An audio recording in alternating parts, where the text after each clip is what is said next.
Assalamualaikum warahmatullahi wabarakatuh. Waalaikumsalam. Selamat malam Mas Royan. Ya, kali ini kita akan belajar bersama tentang Neurolinguistic Programming. Sebelum kita bahas lebih lanjut ya ke materi ini, kita fokusnya belajar aja. Ya, saya fokus lihat kamera. Iya. Ini kita ingin mengupas tentang apa itu NLP, Neurolinguistic Programming ya. Sebelumnya saya sampaikan bahwa training ini training yang eksklusif ya, private. Siap. Dan training ini memang apa ya, training yang jarang orang-orang pada mengikuti. Kenapa? Karena seringkali orang beranggapan bahwa training tentang mindset ya, training tentang memprogram pikiran ya. Nah, kadang-kadang ada yang berasumsi bahwa itu kan paling training tentang seperti ini, seperti itu dan yang lain-lainnya. Yang padahal belum tentu apa yang dia persepsikan itu seperti yang sesungguhnya dalam training ini, Mas. Nah, training ini sebetulnya training yang tadi ya, yang banyak orang-orang butuhkan, namun orang-orang belum merasa butuh.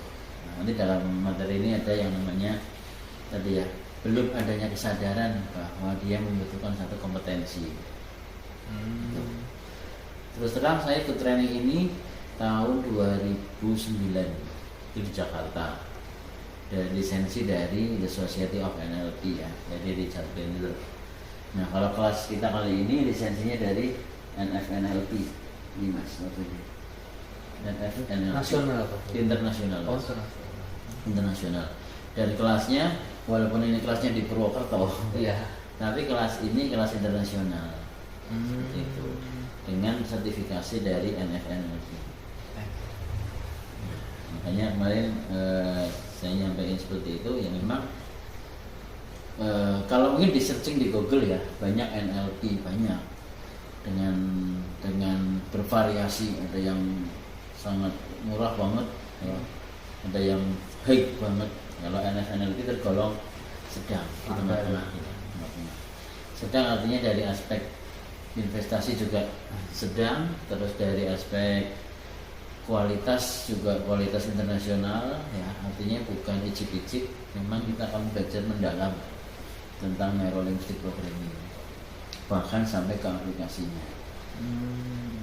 Terus kita bukan sekedar belajar teori tentang apa itu NLP, tidak. Kita akan menggunakan NLP ini sehingga apa?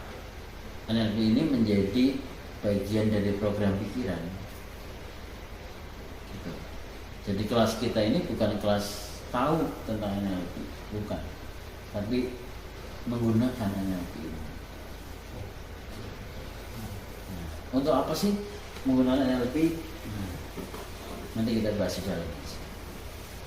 Baik, untuk penyelenggaranya, selain pelatihan ini diselenggarakan atau disertifikasi oleh NFNLP, ini juga pelatihan yang berada di bawah lembaga pelatihan khusus, Mas, di bawah Dinas Kementerian Pendidikan Nasional, sehingga lembaga kami lembaga yang legal, berizin ya, dengan nomor nomor pokok induk nasional ya, NPSN, nomor pokok induk sekolah nasional, dan di bawah naungan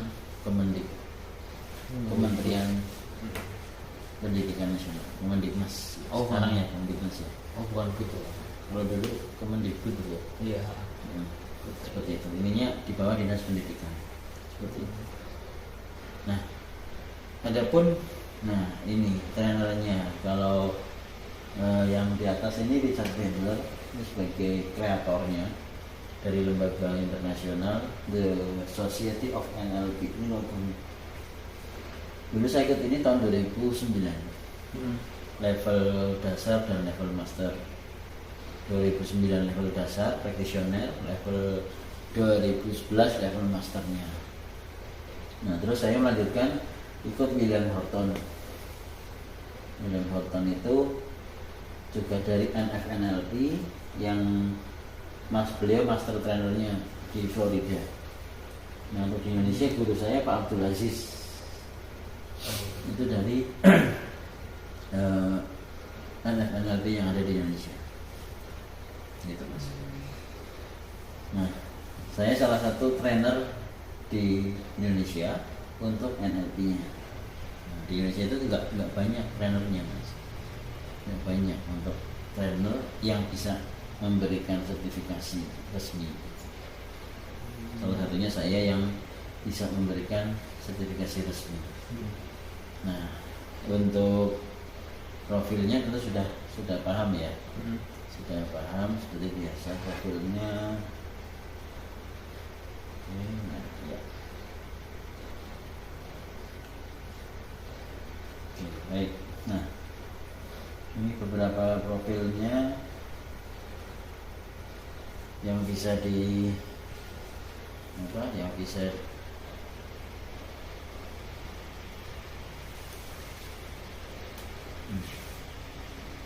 saya salah satu trainer untuk NLP di Indonesia. Nah, kita akan belajar tentang NLP, apa itu NLP. Terus kita akan belajar lebih Mas? Lebih enjoy karena NLP ini adalah tadi ya, pemrograman Mas. Jadi materi yang sekarang ini nggak perlu nggak perlu definisinya itu enggak, tapi bagaimana kita menggunakan ilmu ini sehingga kita belajarnya santai, enjoy, langsung nanti pada saat kita simulasi kita praktekin. Nah, hipnosis itu salah satu teknik di NLP ini. Jadi ketika nanti belajar NLP, otomatis nanti belajar hipnosis karena di dalamnya ada teknik-tekniknya. Gitu. Terus untuk belajar NLP ini gambarnya seperti ini gambarannya. Kalau kita seseorang kan sudah punya knowledge ya, sudah punya keyakinan di sistem ya, sudah punya nilai-nilai dalam pikiran kita. Nah, bagaimana NLP ini bisa diinstal dalam pikiran sehingga menjadi bagian dari pola pikir kita. Ibaratnya gini, NLP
makanya NLP ini kita mempelajarinya dan kita langsung menggunakannya gitu Mas. Nah Ini beberapa gambaran nih Mas. Kita mau belajar apa saja. Jadi ini step by step atau salah satu Pak? Ini semua ini yang dia pelajari. Sampai sini Pak. Sampai sini satunya. Setahun lebih. Enggak setahun banget. Enggak. Saya belajar ini berarti kalau kelas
dari tools ini bagian dari teknik. Tiap-tiap ini.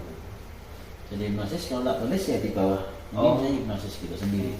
Jadi hipnosis itu bagian dari bagaimana cara kita berkomunikasi dengan pikiran bawah sadar, gitu kan. Nah, sedangkan NLP ini adalah ilmu bagaimana cara kita menggunakan pikiran kita, ya kan? menggunakan linguistik kita untuk memprogram pikiran kita. Gitu. Nah, ini kalau kita jadikan 4 hari seperti ini biasanya. Ini kalau 4 hari, tapi kan kita kan kursus Ini ya. pasti gimana Pak? Ada speaking, terus review, terus Ini silabus yang dibuka dengan 4 hari materinya. Ini sama dengan yang tadi. Hanya ini kan digabung-gabung. Sesi 1, sesi 2, sesi 4. Gabung-gabung. Silabus inilah Mas, sama aja dengan yang tadi. Nah, tadi kan dijejer semua. Ini digabung. Terus ini juga sama. Nah, belajar NLP itu saya menemukan frame ini, Mas. Jadi Saya materi-materi yang tadi, yang banyak tadi, silabus-silabus tadi, itu saya buka, saya buat seperti ini. Nah, ini ada fondasi, ini ada lantai. Ini Dori sama Pak? Nah, ini itu salah satu simbol dari NFNP. Oh, sih. Nah, ada kepanjangannya, nanti ada materinya. Kepanjangannya. Di antaranya di situ ada itu komitmennya, komitmen kita sebagai praktisi NLP. Ada komitmennya, di antaranya D-nya adalah disiplin. Hanya harus, R-nya respect. Ona itu apa? Oh. HO honor. Oh. I-nya, R-nya respect, I-nya integrity. Seperti logonya ini, logonya NF kan ada. Nah, disiplin, honor, integrity. R-nya respect.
itu semua itu berjalan. Nah ini learning process. Learning process itu berjalan dari unconscious ke unconscious, Mas. Dari yang unconscious itu tidak menyadari, tidak sadar, unconscious. Dari tidak sadar ke tidak sadar. Iya. Gimana? Iya betul. Dari yang tadinya kita menyadari, tadinya kita nggak menyadari kita butuh, pada akhirnya kita tidak menyadari juga. Sudah digunakan.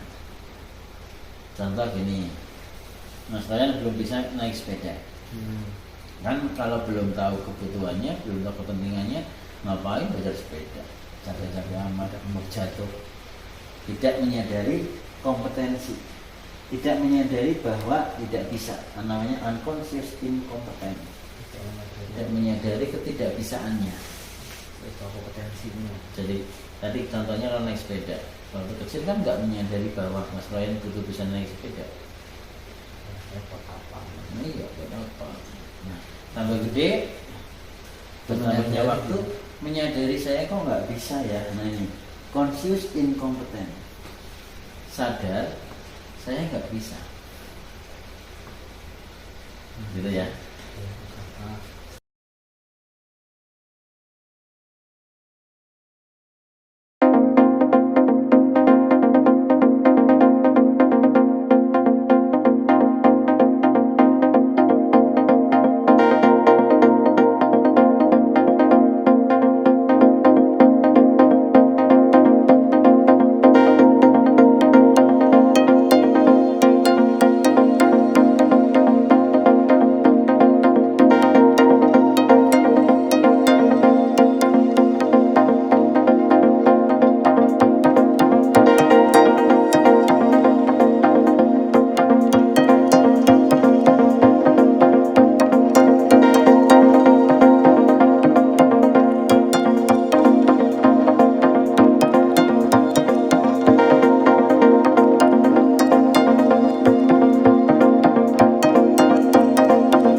eksklusif kelas ya.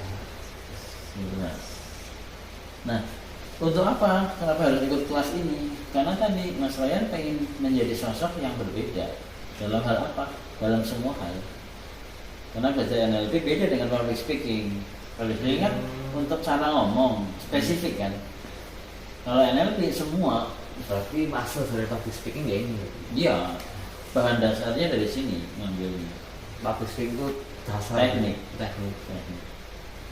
Dulu kan saya udah bilang sama ibu, ini aja bu, katanya public speaking aja, ya udah. Kalau dulu ikut ini kan public speakingnya dapet di dalamnya. Oh, udah include ya. Iya, cuman awalnya nggak spesifik langsung ke public speaking. Tapi kalau udah public speaking, sudah merasakan kayak apa tekniknya NLP. Udah makanya udah enteng aja gitu. Nah, kan gini cara membandingkannya, dulu waktu belum ikut public speaking, gimana saat ngomong di depan banyak orang. Setelah itu bagaimana, kan bisa membandingkan. Kalau konten isinya tergantung isi pikirannya makin banyak, materinya makin banyak, pikirannya bisa ngomong apa aja.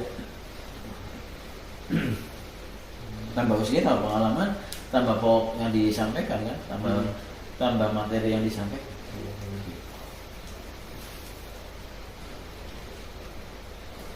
Nah, ketika sampai level mastery, artinya sudah menguasai secara penuh. Kita masuk lebih spesifik ke learning process. Nah, ini mas. Tadi kan kita bicara tentang ini ya, naik ya. Nah, dalam proses belajar, ini kan proses belajar di sini. Yang sadar nggak bisa, menjadi sadar bisa, kan di sini ada proses belajar. Untuk menuju sudah mampu, tentu ada proses di sini. Benar nggak? Prosesnya disiplin anaknya. Iya kan? Termasuk kita sedang belajar NLP ini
Support. harusnya didukung, disupport, ditelakai istilah bahasa Jawa.